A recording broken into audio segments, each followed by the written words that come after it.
Ukiangalia picha za siku ya kwanza ya mazoezi ya Yanga, wakati Stefan Aziz Ki alipoanza kujifua na timu hiyo kwa mara ya kwanza akiwa pamoja na mshambuliaji Peter Shalulile, utaona pacha nzuri ambayo kocha wa timu hiyo Mang'oba Ming'ete anaitengeneza ndani ya dakika 90. Kiungo huyo raia wa Burkina Faso alifanya mazoezi kwa mara ya kwanza tangu alipojiunga na Yanga akitokea Al Ittihad ya Libya. Hii ni mara ya pili kwake kurejea klabuni hapo.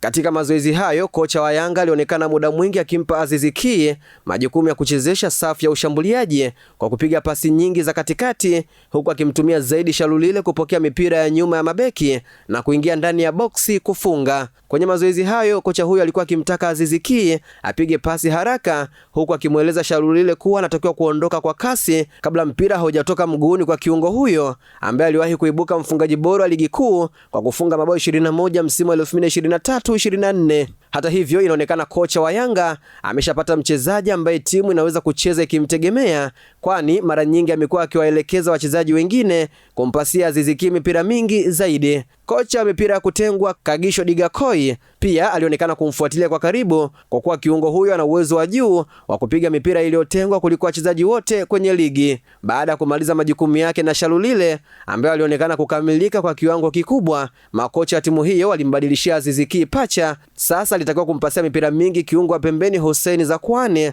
ambaye pia walionekana kuelewana vyema, huko mara kwa mara akipongezana.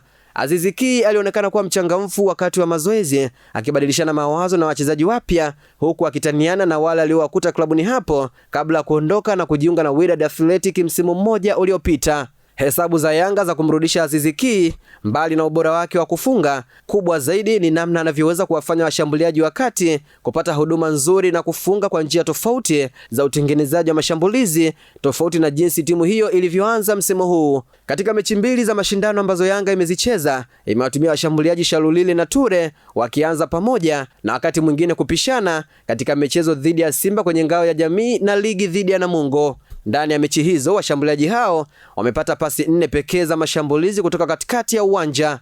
Kati ya hizo, Ture amepata mipira miwili na Shalulile miwili, lakini wote wameshindwa kuzitumia vyema nafasi hizo, kuonesha jinsi usajili wa Aziz Ki ambaye anacheza zaidi katikati utakavyokuwa na faida kwa Yanga. Katika michezo miwili iliyopita, washambuliaji hao wamepata mipira 13 ya krosi.